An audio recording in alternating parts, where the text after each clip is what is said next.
Bonjour, alors bienvenue à tous à cette rencontre, organisée par votre union régionale, des SCOP ESIC, ICD, Île-de-France, Centre-Val de Loire et Territoires Outre-mer, avec, Claire Lambert de la coopérative Cities et Adrien Montagu de la SIC, Common, que nous remercions vivement, pour leur, contribution. Donc c'est la 8e rencontre du groupe d'échange de pratiques pour une transition écologique, de notre union.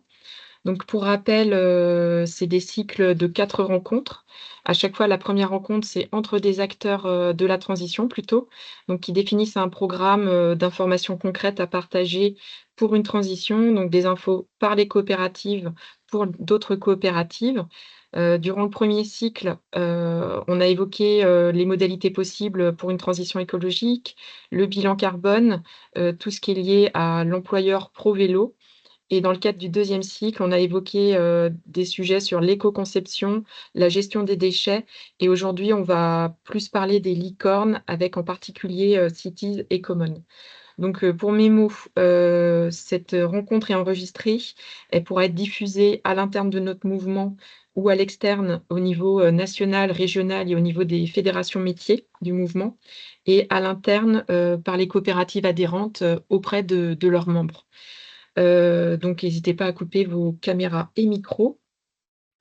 Et aujourd'hui, donc c'est une rencontre, sur les licornes, coopératives pour la transition, dont Cities, sur tout ce qui est autopartage et Common, sur tout ce qui est électronique responsable, avec, nos 2 intervenants. Donc, je vais leur laisser la parole avec plaisir. Eh bien, merci pour l'invitation. Donc, Adrien Montagu, je suis un des 4 co-dirigeants de la coopérative Common et je suis aussi coprésident de l'Alliance Les Licornes. Je Claire. partage le contenu direct. Oui. Avec Claire, si tu veux te présenter. Oui, merci Adrien. Donc Claire Lambert, je dirige la coopérative, la SIC, Cities Hauts-de-France, et je suis aussi présidente en fait de France Autopartage.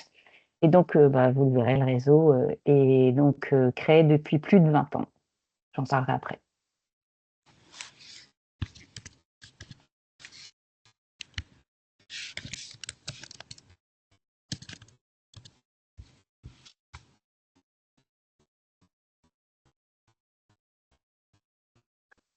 Et moi, alors, voilà. Eh bien, donc c'est parti pour la présentation de. On va commencer par vous présenter en détail l'Alliance Les Licornes et ensuite on reviendra sur chacune de nos 2 structures. Donc, si on peut passer directement au slide suivant. On va commencer on commence par la présentation de la raison d'être, les licornes. Donc, c'est une phrase, mais c'est une phrase qui nous a demandé déjà pas mal de travail de co-création, puisqu'à l'époque, on était 9 structures et on s'est rassemblés pendant des jours entiers, voire des semaines, pour aboutir à cette phrase qui est la suivante. Donc, donner à chacune le pouvoir de transformer radicalement l'économie pour la mettre au service de l'intérêt général. Et donc là, l'idée, c'était de s'inscrire un petit peu en défaut de la Startup Nation.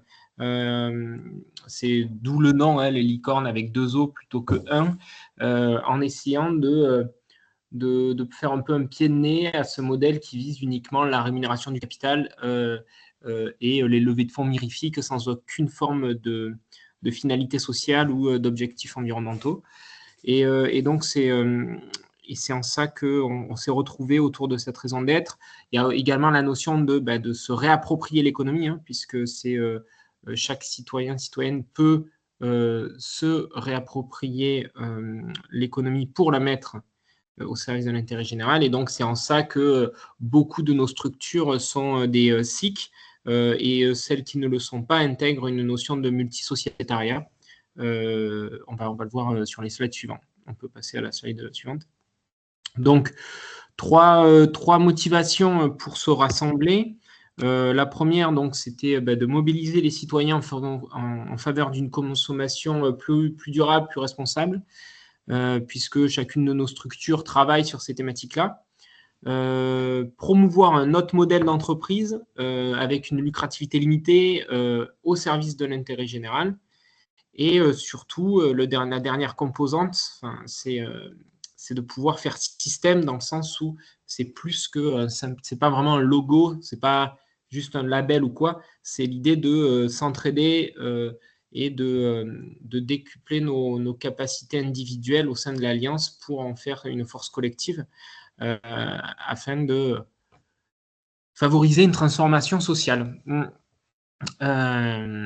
Mais ça va passer par plein d'actions qu'on va pouvoir détailler. Donc, on peut passer à la slide suivante. Donc ici, c'est un petit peu la frise chronologique de notre alliance depuis 2020, puisque les premières réunions des 9 coopératives, on peut dater ça à 2020, mais ça pourrait même être daté avant, puisque ça avait commencé par un projet qui s'appelait à l'époque Écosystème avec 2 O, mais bon, donc qui rassemblait encore plus largement, qui allait au-delà des coopératives, mais on s'est aperçu que c'était plus facile au début pour pouvoir avancer, de se rassembler autour de structures qui partageaient les mêmes statuts et les mêmes axes d'engagement. Même si on aurait adoré pouvoir travailler plus largement. Et donc, on s'est recentré autour de 9 structures cofondatrices à l'époque. 2021, ça a été la première édition de l'Onde de COP, on y reviendra plus tard, qui a été l'occasion de lancer notre alliance. D'avril à juin 2022, on a lancé une campagne de levée de fonds commune qui nous a permis un peu d'essuyer des plâtres et de se roder en termes d'alliance, parce que là, ça a été un énorme chantier. On a aligné la com de 9 structures. Il y a des structures qui ont dû changer de statut juridique pour les besoins de cette campagne. Enfin bon, bref, ça a été vraiment un gros chantier. Et puis ensuite, on a eu 5 chantiers stratégiques qui ont été définis en 2022, et c'est des chantiers qui se poursuivent jusqu'à aujourd'hui. En septembre 2023, on a eu l'entrée de 4 nouvelles structures coopératives.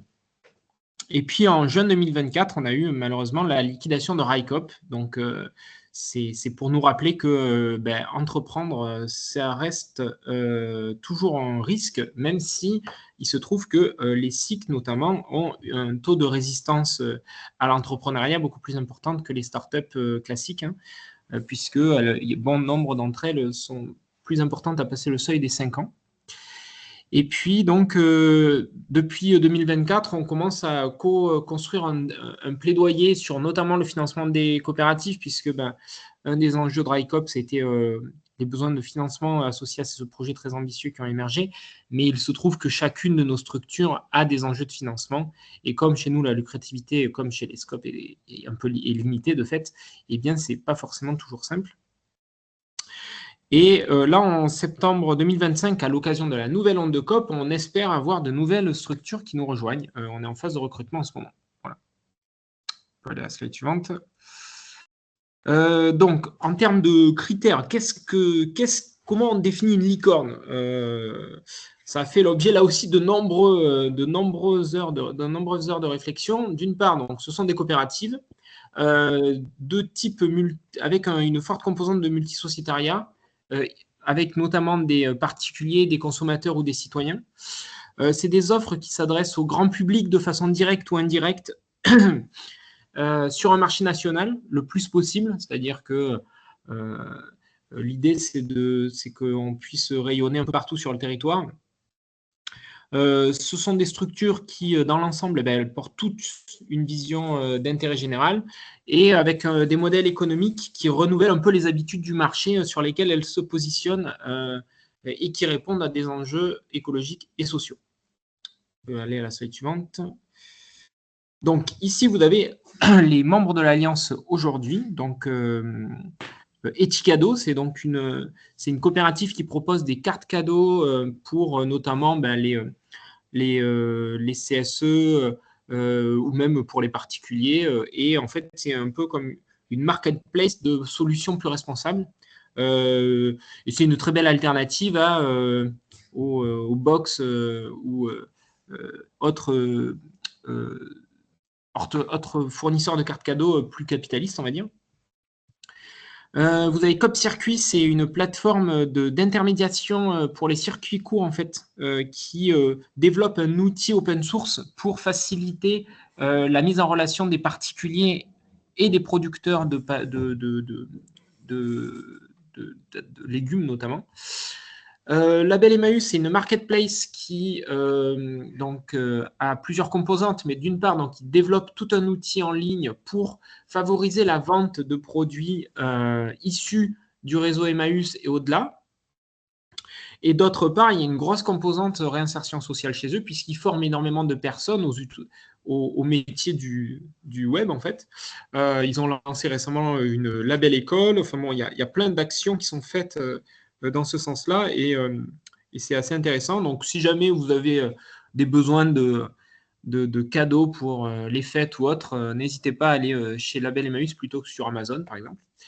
Enercop, je ne suis pas sûr que ce soit très utile de les présenter. C'est une des plus anciennes structures coopératives dans le domaine de l'énergie et donc de la promotion des ENR notamment. Biocop, je pense que là, c'est pareil, vous connaissez. Wincop, une compagnie de fret maritime qui ambitionne d'ouvrir une ligne France-Madagascar avec un voilier. Donc là, ils sont en cours de levée de fonds, ils ont bouclé leur première phase de financement et donc leur bateau va être livré là. Je n'ai plus la date en tête, mais en tout cas, ils sont sur une bonne route. Tank, c'est on va dire l'alternative à Netflix et qui produit et diffuse des documentaires d'auteurs engagés. Et donc, ils ont quand même plus de 20 000 clients, je crois. Et ils ont leur studio de production et d'enregistrement en Ardèche. Et bien entendu, leur solution étant accessible en ligne, n'importe qui peut y souscrire. L'ANEF, donc la banque éthique que vous devez connaître également. Mobicop, solution donc d'autopartage. Mobilité partagée, plutôt, je m'embrouille avec Cities. Mobilité partagée, donc eux, ils vont avoir deux solutions. La première, une destinée aux particuliers et l'autre aux collectivités et aux pros. Celle qui est destinée aux particuliers, ça va être en fait une solution alternative à Blablacar, sans commission. Donc du covoiturage libre en fait. Et pour les collectivités et les pros, c'est de l'accompagnement à la mise en place de solutions de covoiturage. Télécoop, donc c'est un opérateur coopératif qui va proposer des forfaits orientés vers la sobriété pour les particuliers et les pros. Donc eux, ils se basent sur l'infrastructure d'Orange, donc en termes de qualité de réseau, il n'y a pas de sujet. Et par contre, c'est des emplois en France, c'est un service qui ne va pas vous harceler pour vous faire passer à l'offre dernier cri 5G illimité, machin. Ils ne vont pas faire d'offres marketing hyper avantageuses pour vous pousser à acheter un nouveau téléphone, etc. Donc, et puis, bon, il se trouve que c'est notre plus proche partenaire dans l'alliance avec Common, puisqu'on travaille à peu près sur le même secteur. Et pour Common et Cities, on a deux présentations assez denses sur le sujet, donc je ne vais pas m'étendre tout de suite. Alors, on peut sortir des petits chiffres pour les licornes. Il y a 12 coopératives aujourd'hui, dont 9 SIC. Ça représente environ 2000 salariés. Vous devinez bien qu'au sein des 2000, Biocop, Enercop et la NEF sont les principales. 415 000 sociétaires, environ 6 millions, plus de 6 millions de clients et un chiffre d'affaires de 1 milliard cumulé. Le tout dans 8 secteurs économiques. Et on va pouvoir passer au slide suivant. Donc ici, vous avez quelques photos qui ont été prises à l'occasion des différentes zones de COP. La dernière en date avec l'accueil de 4 nouvelles structures qui étaient à l'époque donc Tank, Wincop, Biocop.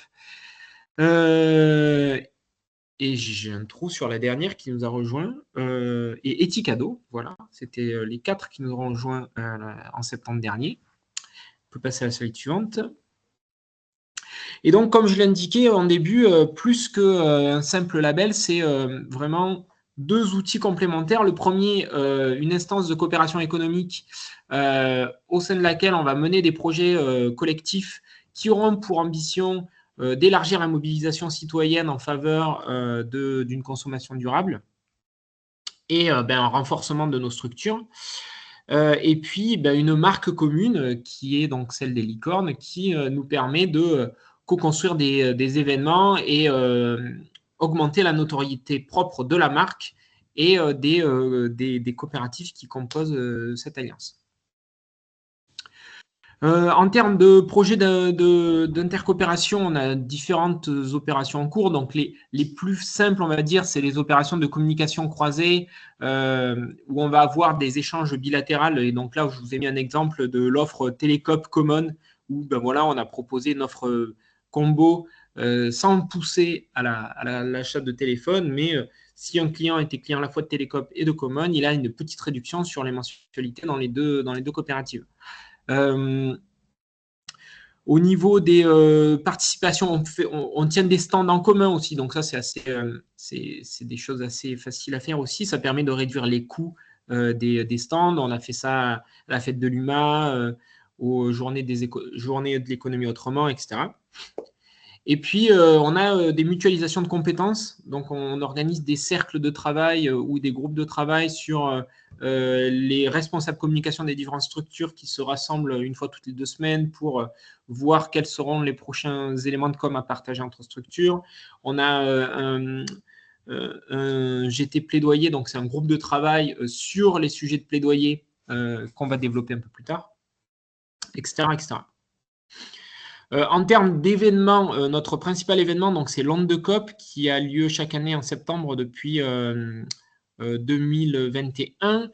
Initialement, ça avait été créé par Enercop, la Nef, Mobicop et Copanam. Et aujourd'hui, on a la joie de reprendre l'organisation au sein des licornes depuis 2023. L'objectif de cet événement, c'est de réunir l'ESS de la transition et se gonfler un peu le moral parce que l'ambiance est plus morose, on va dire, hein, c'est pour le moins un euphémisme, et mettre en avant des modèles coopératifs pour nourrir des réflexions stratégiques communes, en fait. Donc, il y a ces 3 composantes. On a eu 5 éditions jusqu'à présent, avec chaque fois une thématique différente. Enfin, 4 éditions, pardon, je m'avance. La première, ça a été la riposte coopérative, c'était à la Cité Fertile. Ensuite, on a eu la joie à la Maison des Métallos, avec un brise-glace exceptionnel à base de Shifumi, une de mes meilleures expériences depuis le début. Shifumi géant, c'était trop bien. Ensuite, en 2023, on a eu le travail à l'Académie du Climat. 2024, transformer les imaginaires. Et là, on vous annonce la thématique de 2025 en avant-première. On n'a pas encore commencé à communiquer dessus. C'est est-ce que l'entreprise est-elle politique? Voilà, ça c'est le sujet de la première Onde de COP qui aura lieu en 2025, septembre, à l'Académie du Climat toujours. On va bientôt, d'ici une semaine ou deux, faire partir le Save the Date pour la date exacte que je n'ai plus en tête. Mais rendez-vous en septembre. On a bien sûr des accointances ou des recoupements d'entraide avec le réseau des SCOP et des SIC. On articule notamment un plaidoyer commun et on se complète avec le réseau puisque la CGSCOP porte notamment un plaidoyer sur le financement des reprises d'entreprises par les salariés. En ce moment, ça fait partie de ces axes de plaidoyer. Et de notre côté, on est plus porté sur le financement pour changer d'échelle des coopératives existantes. Donc, on a eu des rendez-vous communs. On a fait une audition commune où on était auditionné dans le cadre du plan de loi de finances 2025. Et donc, c'est notamment Mode de Label Emmaüs et Shaheen qui sont mobilisés sur ce sujet et ils échangent régulièrement avec Fatima notamment sur le sujet pour construire des stratégies communes. Et j'en passe la parole à Claire. Super, ben merci Adrien. Donc effectivement, Citis fait partie des licornes depuis l'origine. Donc Citis, c'est un réseau coopératif en fait qui a été lancé il y a plus de 20 ans. Donc qui est maintenant plutôt bien implanté en fait sur le territoire national. Donc là, vous avez une carto, on va dire, qui vous donne les plus grandes villes où on est présent. Et donc, nous, sur justement notre raison d'être, c'est que Cities aspire une société sobre et coopérante où les individus partagent des biens et des services, permettre à chacun de se déplacer dans le respect de la planète euh, dans la préservation en fait des ressources. Donc on est vraiment sur une solution en fait de déplacement, mais qui est dans l'utilisation de la voiture entre guillemets raisonnée. Donc aujourd'hui sur le réseau Cities, donc moi pour effectivement tout à l'heure je me suis présentée, en fait on est structuré en 15 autour de 15 initiatives locales. Donc dans les 15, 10 sont des SIC. Donc quand on vous a parlé du réseau des licornes, ben, nous finalement dans le réseau licorne on compte pour une SIC, mais derrière en fait il y a 10 SIC différentes qui développent sur les territoires plutôt régionaux en fait leur offre. Et donc aujourd'hui on a justement atteint le cap des 100 000 utilisateurs fin 2024. Et on propose finalement 2700 voitures partagées partout en France. On a installé beaucoup en fait donc dans les gares. Donc on couvre plus de 250 villes aujourd'hui. Si tu veux, merci. Donc Cities, en fait, c'est vraiment un service qui s'adresse à la fois aux particuliers et aux professionnels. Donc là, on va être plutôt sur la partie professionnelle, mais les objectifs sont les mêmes. C'est deux objectifs majeurs. D'abord, finalement, permettre par le partage de véhicules de rationaliser son usage et donc de démotoriser en fait certains foyers ou professionnels. Et puis, l'autre aspect, c'est aussi permettre à des publics qui n'ont pas forcément les moyens de s'acheter une voiture, de pouvoir en fait se déplacer ponctuellement. Donc, on s'adresse donc à la fois aux deux sites particuliers et pro. Et donc, dans les enjeux, c'est vraiment en fait un service de mobilité durable dans le sens où ça va permettre en fait de limiter le nombre de voitures en circulation, mais aussi en fait en stationnement. Donc, avec les enquêtes qu'on fait nationalement, il y a une enquête qui est faite aussi par un cabinet spécialisé, cabinet Cité, qui parle de l'autopartage en général. Eh bien, le ratio, c'est qu'une voiture d'autopartage permet en fait de remplacer 8 voitures individuelles. Donc, ça veut dire à la fois, vous imaginez beaucoup moins de voitures qui polluent en ville parce qu'elles circulent, mais aussi en fait de l'espace public qui est gagné, puisque les voitures qui stationnent, qui sont utilisées très peu, grâce à l'autopartage à Cities, elles vont permettre de faire autre chose que du bitume en fait sur l'espace public. Et ce qu'on voit aussi dans l'usage en fait de l'autopartage, c'est que ça a un côté vertueux parce que ça permet en fait aux utilisateurs, déjà c'est quand même un changement de pratique, hein, donc on est vraiment sur un changement de comportement, de la transition. Et donc, cette transition, elle s'opère progressivement. Déjà, il faut passer à l'acte, hein, parce que souvent, l'autopartage, même quand on est dans la cible, qu'elle soit à titre privé ou professionnel, en fait, il faut souvent un événement particulier pour se dire, oui, allez, ok, j'y vais, je vais m'inscrire à l'autopartage. Donc, parfois, c'est un problème de voiture, tout simplement, un déménagement, un changement de vie. Mais du coup, c'est un effet vertueux parce que quand on passe à l'autopartage, on va se tourner davantage, réfléchir davantage finalement à comment se déplacer et du coup utiliser évidemment davantage la marche à pied, le vélo et les transports en commun. Donc ça, c'est vraiment le côté, on va dire, plus, plus, plus. Et on voit qu'au fil du temps, quand on analyse les usages de nos clients, les 6 premiers mois, ils utilisent on va dire, plus régulièrement que, au-delà, puisqu'en fait, ils vont avoir, par exemple, le réflexe de faire, plusieurs choses dans un même trajet d'autopartage, prendre plus facilement le vélo pour des trajets courts. Enfin bon, bref, finalement, ils deviennent en fait, plutôt, des utilisateurs intermodaux, multimodaux même, pardon. Donc, bon, dans l'utilisation, alors pour ceux qui ne connaissent pas, mais voilà, vous pourrez me poser toutes les questions que vous voulez après, bah, c'est relativement simple, hein, c'est un service, donc en fait, Cities, c'est des voitures en libre service que vous allez retrouver sur des stations, en fait, donc c'est des places de stationnement souvent en ville, mais qui peuvent être aussi parfois dans des parkings, voire des espaces aussi privés. Et donc, bah, pour avoir accès au véhicule, il faut s'inscrire, mais si vous inscrivez en ligne, donc n'importe quand, et vous allez pouvoir réserver un véhicule en instantané ou réserver 2 mois à l'avance. Donc, en sélectionnant en fait bah, la station la plus proche de chez vous, le type de véhicule que vous souhaitez, et lorsque vous vous retrouvez sur l'horaire de votre réservation, et bien vous rendez à la voiture. Vous allez pouvoir ouvrir en fait le véhicule avec votre smartphone ou une carte de transport, une carte Cities ou une carte d'entreprise.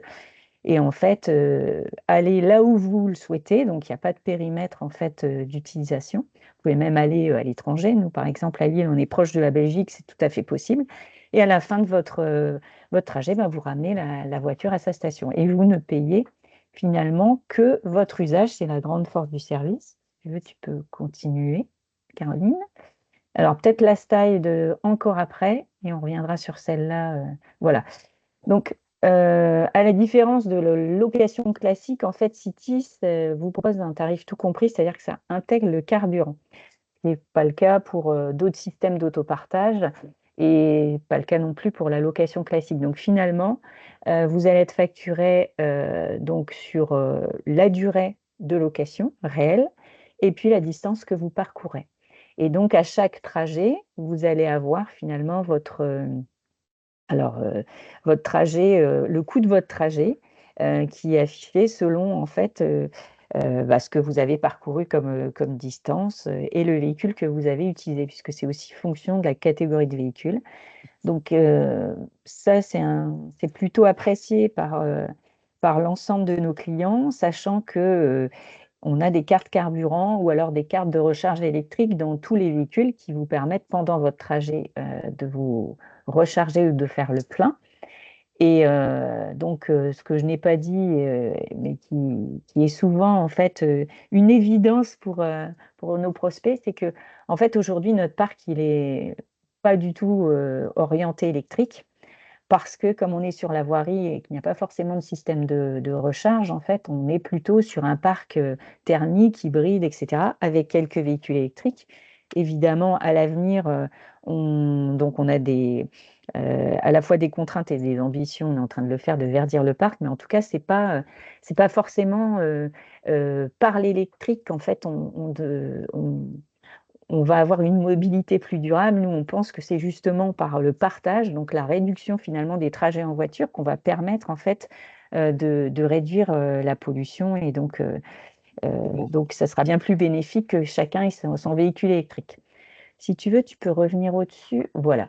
Donc, en fait, c'est un système en boucle. Donc, comme j'ai expliqué, vous partez d'une station, vous ramenez le véhicule à la même station. Vous pouvez louer pour 1 heure, pour quelques heures, une journée. Et certains clients partent aussi en vacances avec nos véhicules, puisqu'on a des flottes importantes. Et vous avez accès à tout type de gabarit, en fait, de la petite citadine 4 places au véhicule 9 places, à l'utilitaire, etc. Donc, c'est vrai aussi, c'est très facile parce que selon votre usage, et c'est très pertinent, bah, vous allez choisir le véhicule qui vous convient. Donc, bah, là, voilà la petite slide où effectivement, c'est écrit très petit. Alors, pour les pros, bah, l'autopartage, ça permet vraiment de faire des économies et de maîtriser mieux votre budget. Alors, on va s'adresser plutôt à des professionnels qui ont des trajets ponctuels. Évidemment, c'est pas on va dire un système, un service qui est pertinent pour des commerciaux, par exemple. C'est vraiment avoir cette possibilité d'avoir accès à une voiture, bah, sans gérer les contraintes et puis surtout en gérant plus correctement son budget parce qu'en fait, on ne paye que ce qu'on utilise. Donc, vous n'avez pas tous les frais fixes du véhicule. Bon, bah, l'investissement, l'amortissement, tout ce qui est entretien, tout ce qui est assurance, stationnement, etc. Donc ça, c'est vrai que c'est fort apprécié par beaucoup de pros, mais notamment des associations, des entreprises ou aussi même des cabinets en fait de formation, de développement durable. Beaucoup par exemple, j'ai vu Tandem. Tandem chez nous à Lille est client. Donc voilà, ça permet vraiment de se déplacer facilement et d'avoir accès à des véhicules en fait qui sont plutôt placés en milieu urbain et donc de ne pas avoir de contraintes en fait de stationnement.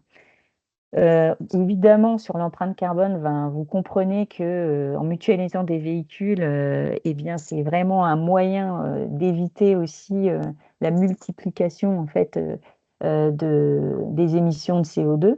Donc, c'est beaucoup plus intelligent plutôt que d'avoir à chacun sa voiture. Ça, c'est une évidence. Et donc, sur le dernier aspect, alors on peut, en termes de productivité, c'est très intéressant parce que gérer un véhicule de service ou faire de la location classique, il y a beaucoup plus de contraintes que chez nous. Parce que là, pour le coup, quand vous avez besoin du service, vous le réservez. Et nous, donc, on gère tout. C'est-à-dire qu'on gère tout ce qui est entretien, nettoyage, carburant, assistance, la sinistralité. Et évidemment, vous n'avez rien à gérer. Et une fois inscrit, en fait, l'ensemble de vos utilisateurs, donc les salariés qui utilisent le service, sont autonomes, ils ont accès à l'appli, et puis vous recevez en fait la facture à chaque utilisation. Vous pouvez même facturer très facilement à vos clients, finalement, un déplacement pour une prestation de service. Si tu veux bien, voilà. Donc, autre avantage, c'est que, comme vous l'avez compris, on couvre un territoire quand même assez large au niveau national. Et donc, ça permet vraiment des trajets en intermodalité avec le train. On a énormément de professionnels qui s'inscrivent sur les différentes structures, mais qui utilisent partout en France. Donc moi, par exemple, j'ai des clients en Hauts-de-France qui sont inscrits chez moi, mais qui n'utilisent jamais chez moi parce que leur siège social est en Hauts-de-France, mais qui vont plutôt utiliser le service en utilisant Train plus Cities parce ils ont une couverture nationale et des déplacements ponctuels. Donc voilà, ça c'est vraiment une force et ça se développe de plus en plus. Et en plus, le gros avantage, c'est par rapport à la location classique, c'est que finalement, vous n'avez aucune démarche administrative, vous réservez vous-même et voilà, c'est très facile. Donc j'accélère parce que merci Caroline, c'est vrai, il faut faire attention au temps. Donc là, simplement, on le laissera dans la présentation, le mode d'emploi, j'ai expliqué. Donc vous réservez, donc ça c'est une petite contrainte, vous devez réserver le véhicule, mais il est disponible en fait.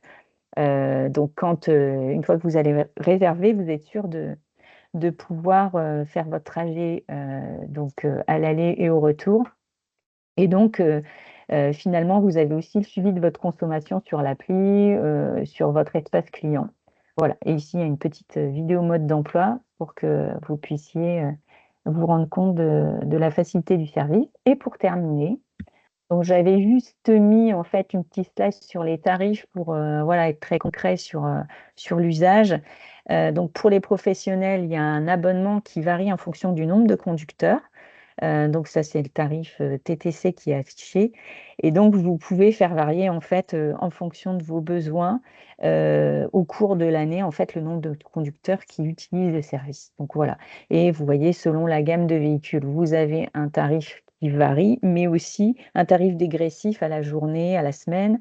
Idem pour le kilomètre. Une fois que vous avez passé les 100 km, eh bien, le tarif, en fait, est réduit à 50%. Voilà, donc j'ai terminé en fait ma présentation et du coup je vais laisser Adrien continuer sur Common. Oui, et merci. Donc nous, Common, on travaille sur la question du numérique et plus particulièrement de l'électronique. Et bon, aujourd'hui, ça commence à être un peu connu que le numérique est un désastre environnemental et sociétal à différents aspects de la chaîne de valeur, de la production en partant des mines qui ont tendance à financer des guerres civiles en RDC, jusque dans les décharges à ciel ouvert au Ghana, où là encore, on va retrouver des enfants qui sont payés pour récupérer le cuivre et l'or dans les cendres incandescentes des appareils. C'est assez catastrophique. Il y a énormément d'enjeux, que ce soit sur les émissions de CO2, sur les consommations de matières premières, sur la consommation d'eau. Ici, il y a une petite illustration sur la consommation d'eau des puces à Taïwan, mais je vais en reparler juste après. On a tendance à dire que le numérique, c'est l'équivalent de l'aviation civile en termes d'émissions de CO2. Les chiffres, là, je vous en ai mis sur la slide suivante, sont toujours en perfectionnement. Là, mes chiffres datent de 2020, donc ils datent un petit peu. Il y a une étude de l'ADEME ARCEP là récemment qui a corrigé, qui pondère un peu plus entre les data centers et la fabrication des terminaux. Mais ce qu'il faut garder en tête, c'est qu'il y a une partie significative des impacts qui est associée à la production des appareils électroniques. Aussi bien sur les enjeux d'émissions de gaz à effet de serre que de consommation d'eau ou bien évidemment de consommation de ressources. Et alors que la phase d'utilisation des appareils, elle, va être plus centrée sur l'énergie finale consommée, alors que bien évidemment, ça consomme peu de ressources. Sur l'eau, c'est un enjeu d'actualité assez important puisque on a une explosion des consommations d'eau associées au numérique du fait de deux principaux facteurs. Le premier, c'est l'explosion de l'intelligence artificielle qui nécessite des data centers de plus en plus puissants, de plus en plus énormes et qui eux-mêmes ont besoin d'eau de manière astronomique pour être refroidis. Donc, on a eu, du fait de l'IA, une augmentation de 34% de la consommation d'eau de Microsoft en 2022, ce qui est énorme. Et donc, à l'heure où on nous vend l'intelligence artificielle à tour de bras, c'est intéressant de quand même questionner son usage. De la même façon, on parle de relocalisation de notre production de semi-conducteurs. Les semi-conducteurs, c'est la clé de voûte de l'électronique. Et pour produire des semi-conducteurs, là encore, il faut de l'eau en grande quantité. Et en Isère, eh bien, il y a une industrie qui produit des semi-conducteurs et qui est au centre de pas mal de critiques puisqu'elle a tendance à consommer de l'eau, même en période de sécheresse, quand les agriculteurs à côté doivent faire des efforts. Donc peut-être qu'à un moment donné, il faudra se poser la question de savoir si on veut manger des carottes ou avoir un iPhone. Et pour l'instant, on n'en est pas encore arrivé là, mais ça risque d'arriver bien. Donc ici, il y a un petit décalage de slide également, mais l'idée, c'est que selon nous, tous les problèmes associés au numérique, qu'ils soient sociétal ou environnemental, viennent de ce qu'on appelle la surproduction. Chez Common, on ne parle pas de surconsommation parce que la surconsommation a tendance à faire reporter la responsabilité sur le consommateur, alors que la surproduction, elle pointe du doigt les véritables responsables. Et donc, qu'est-ce qu'on observe? C'est qu'en gros, depuis l'avènement des smartphones notamment, eh bien, on a eu une saturation du marché puisque à partir de 2015, la croissance a commencé à se stabiliser, voire même à diminuer à partir des années 2020. Et là, panique à bord, on ne vend plus assez de téléphones chaque année pour faire de la rémunération du capital. Que faire? Ah, bien, on va sortir des nouvelles technologies pour susciter l'acte d'achat. Donc, c'était l'objet de cette illustration. La 5G était vue par les grands opérateurs comme une façon de rebooster la croissance parce que ben voilà, on allait avoir des téléphones avec une nouvelle fonctionnalité. Donc, les gens allaient acheter forcément des nouveaux appareils, même si ceux qu'ils avaient, ils étaient quand même fonctionnels. Donc, après la 5G, on a eu les téléphones pliables. Là, ils sont en 2, mais on a des téléphones pliables en 3 maintenant. Et bientôt, bien sûr, mais ces jours-ci, là, on a nos fameux téléphone avec de l'IA embarqué parce que c'est beaucoup mieux de pouvoir avoir un téléphone qui, avec la caméra, est capable de dire quel est l'objet qui est dans le champ de la caméra. Puis c'est fondamental, quoi. On n'en dormait plus de l'absence de cette fonctionnalité. Et donc, heureusement, la technologie nous l'apporte. Et donc, tous ces mécanismes de surproduction ont pour objectif le modèle de vente, puisque ben voilà, il est toujours question de vendre toujours plus. Et donc, pour ça, nous, chez Common, on propose de s'affranchir de ce modèle de vente, si on passe sur le slide suivant, pour aller vers celui de la location longue durée sans option d'achat. L'idée, c'est qu'on va rester propriétaire, la coopérative reste propriétaire des téléphones qu'elle met en circulation. Elle sélectionne des appareils qui sont les plus éco-conçus possibles et les plus responsables possibles. On s'engage à ne jamais vendre les appareils, quel que soit le nombre de cycles de location. C'est-à-dire qu'il y a certaines solutions qui proposent de la location, et après un premier cycle de location, ils vont vendre les appareils pour se décharger de la responsabilité de la fin de vie du produit. Alors que chez nous, l'appareil, on le conserve, et de cette façon, en fait, la flotte d'appareils, elle constitue un réservoir de pièces détachées, ce qui nous permet d'allonger la durée de vie de la flotte au global, puisque quand un appareil nous revient endommagé, on va prendre celui-ci, on va le réparer. S'il n'est pas réparable, on va récupérer les pièces détachées de celui-ci pour réparer d'autres appareils. Donc, on peut aller. Et donc, il y a plein de façons de lutter contre la surproduction. Une des façons, c'est de questionner systématiquement le besoin. Donc, si vous allez sur notre site, vous allez avoir une page avec louer un Fairphone.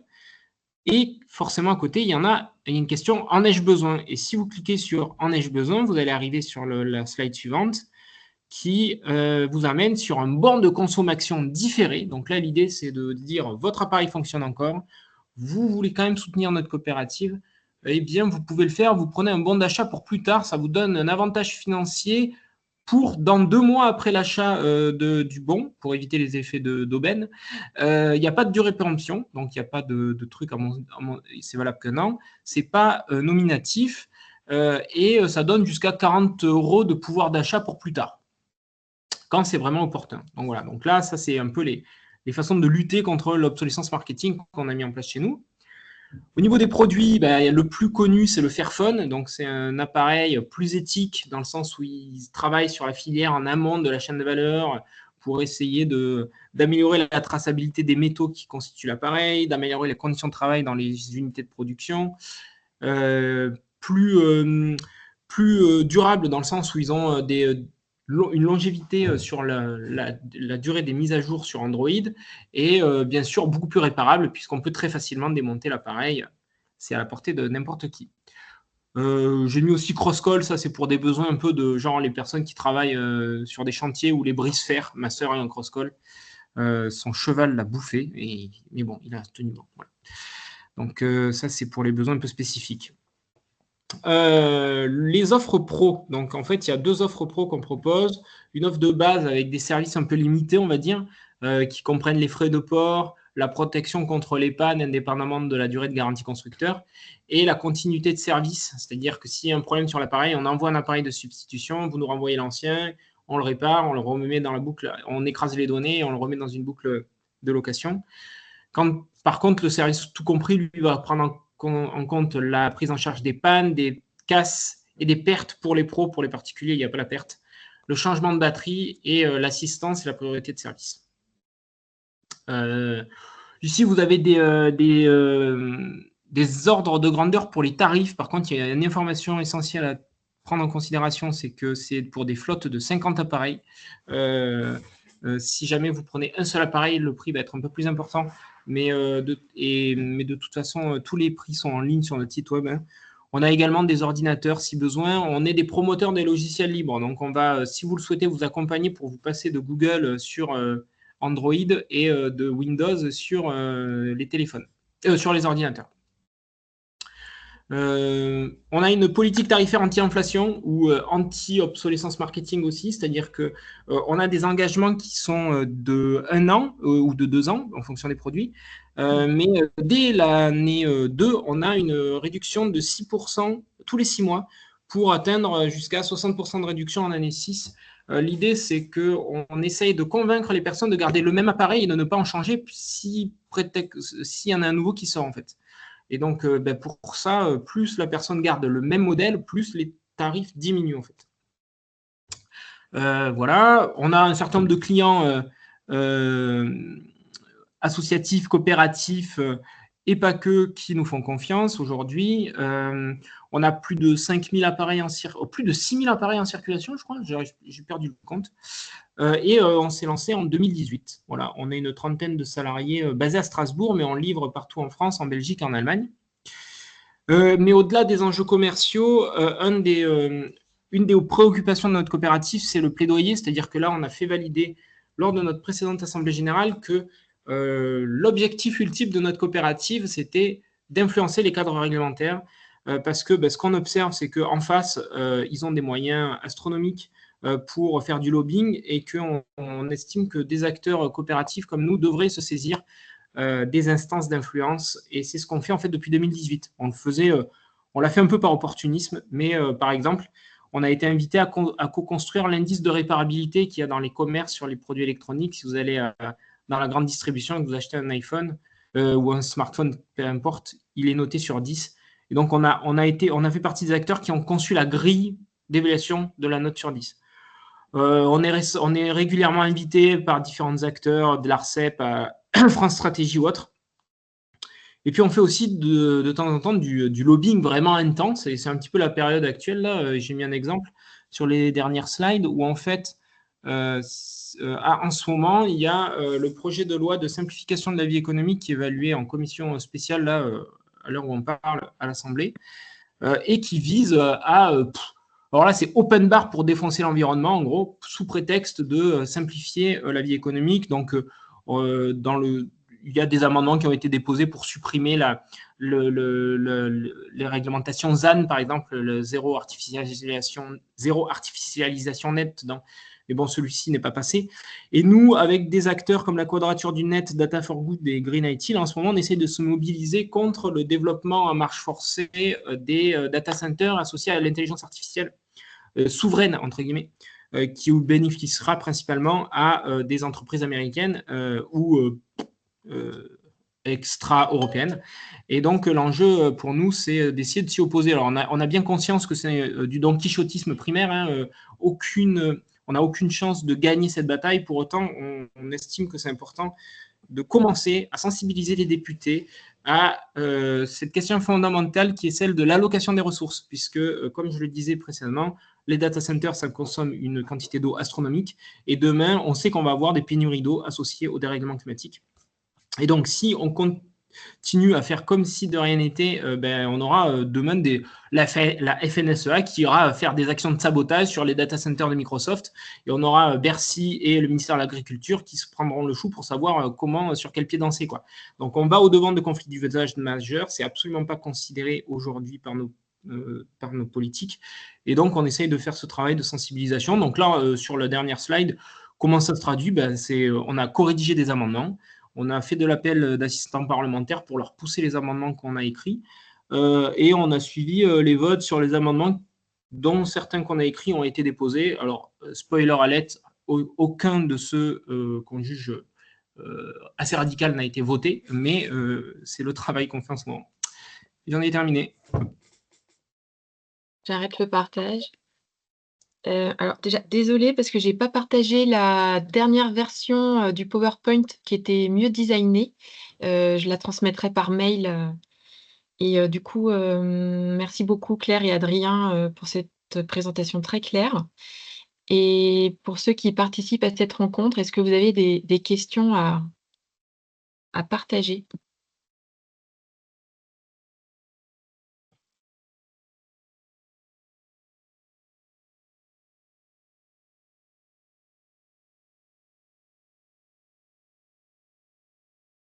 Aucune question?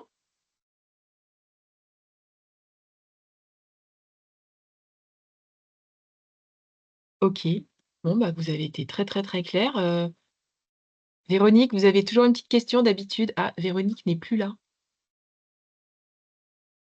Oui, elle devait partir à 45, elle a indiqué dans le chat. OK.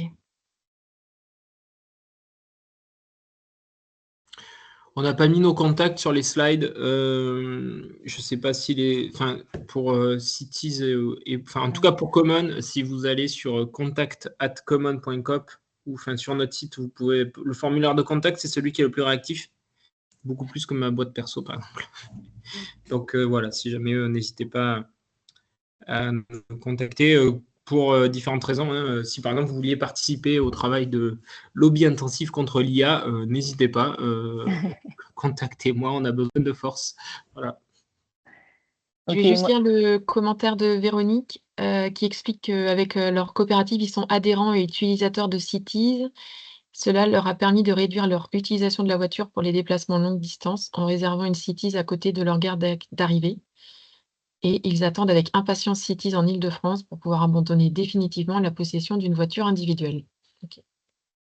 Ouais, Donc, on pourra leur passer les informations sur les points justement les stations qui existent en Île-de-France et puis peut-être les projets futurs. Ok. Bon, bah, dans ce cas, je vais arrêter l'enregistrement.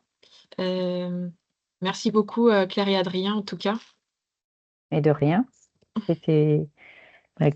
En tout cas, on reste disponible si besoin. Moi, c'est pareil comme Adrien au niveau du réseau. Il y a plein de sites disponibles, donc selon le territoire, ne pas hésiter à contacter on va dire la région, la CITES régionale qui vous intéresse. Merci.